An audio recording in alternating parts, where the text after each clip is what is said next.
福建一艘渔船14号在金门海域被台方驱离，导致船上4人全部落海，其中2人遇难。中国海警局新闻发言人表示，福建海警局将在下金海域开展常态化执法巡查行动，维护渔民生命财产安全。国台办发言人随后表示，对此坚决支持。中国海警局新闻发言人甘宇18号表示，福建海警局将加强海上执法力量，在下金海域开展常态化执法巡查行动，进一步维护有关海域作业秩序，维护渔民生命财产安全。国台办发言人朱凤莲随后表示，2月14号，台湾方面粗暴驱离大陆渔船，致2名渔民遇难，草菅人命，态度恶劣，引起大陆各界强烈愤慨，严重伤害两岸同胞感情，严重破坏两岸关系。大陆海警部门开展常态化执法巡查行动，有利于维护相关海域正常秩序，保障大陆渔民生命财产安全，我们对此坚决支持。此前一天，国台办发言人朱凤莲还强调，海峡两岸同属一个中国，台湾是中国领土不可分割的一部分。两岸渔民自古以来在下金海域传统渔场作业，根本不存在所谓禁止、限制水域一说。大陆方面对台湾同胞充满善意，但对台方无视大陆渔民生命财产安全的行径也绝不容忍。台方应尽快放船放人，做好善后工作，查明事实真相，并严肃处置相关责任人，给遇难人员家属和两岸同胞一个交代。大陆方面保留采取进一步措施的权利，一切后果由台方承担。厦门大学台湾研究院前院长、两岸关系和平发展协同创新中心主任刘国深告诉市内卫视，国台办的表态明确宣示了对包括台澎金马在内的所有中国领土拥有管辖权，这是两岸人民的共同家园。如果台湾方面一意孤行，导致两岸对立进一步加深，后果必须由台湾方面来承担。刘国深认为，长期以来，大陆方面在这一地区的管控治理上保持了相对的克制，但随着岛内形势发生变化，台湾海峡区域的管控与执法常态化必须提上议事日程。我相信大陆方面，会在这一次事件的基础之上，进一步来推动对台湾海峡地区的常态化、规范化的这个一些治理，特别是一些执法行动。这样有助于两岸的渔民，两岸的包括渔民在内的各界维护好生产生活的一个正常的一个秩序，这个对于两岸双方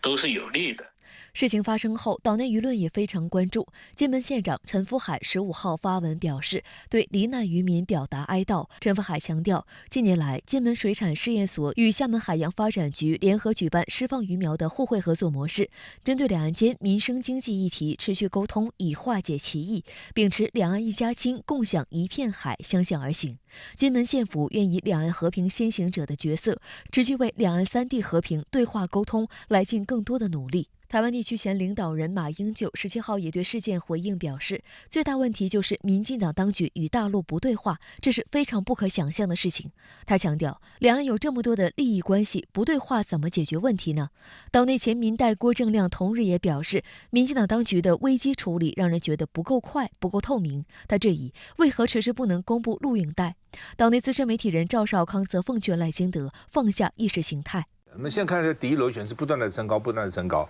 所以媒体也说两岸关系翻船。有些事情，比如说这个渔船翻覆，这个可能不是赖清德能够掌控的。但是旅行团不能到大陆，这是你可以掌控的。我不相信蔡英文就自己做的决定，没有跟赖清德商量。我不认为蔡英文敢这样做，毕竟有跟赖清德说好跟他报复。那这样的话，以眼还眼，以牙还牙，那两岸的结果会怎么样？会比蔡英文的时代更糟糕。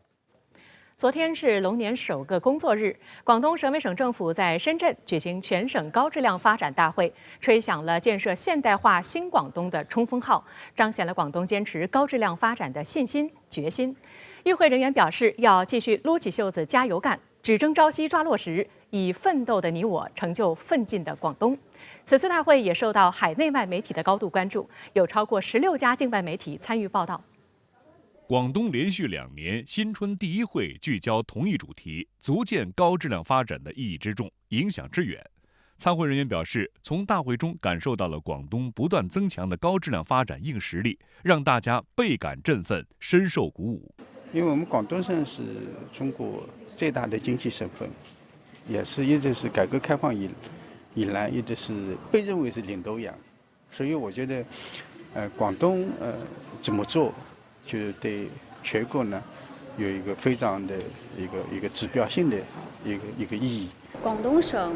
是作为这个高质量发展的排头兵，那去年呢也是交出了一份比较高质量的这样的一个答卷，无论是在经济发展还是在科技创新这些方面，属于站在一个高的起点上，然后去谋一个高质量的发展。大会提出，要聚焦产业科技化创新，谋未来，就是要不断夯实实体经济为本、制造业当家的根基，持续推动高质量发展。参会人员表示，要紧紧围绕全省高质量发展大局，凝心聚力，笃行实干，为广东在新征程中走在全国前列贡献力量。在这个广东的大环境下、大湾区的政策下，在高科技的引领下，我们会在未来的发展过程当中会发展得更好。我们呢就想跟广东的产业的这个发展呢，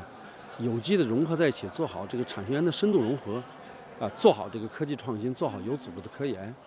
来支撑这个高质量的发展。深圳卫视注意到，此次大会也受到了海内外媒体的高度关注，有超过16家境外媒体参与报道。多家港媒关注到，大会召开当天适逢粤港澳大湾区发展规划纲要颁布5周年，香港《明报》就在报道中提到，全省高质量发展大会由广州移师深圳举行，湾区发展成主要议题之一。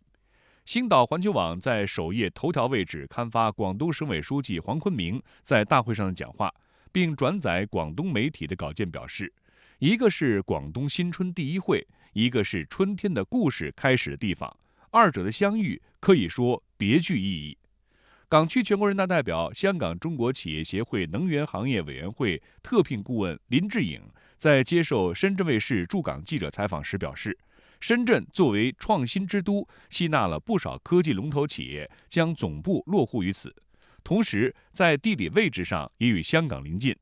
龙年开工第一天的全省高质量发展大会选择在深圳举行，意义非凡，也能更好地汇聚合力。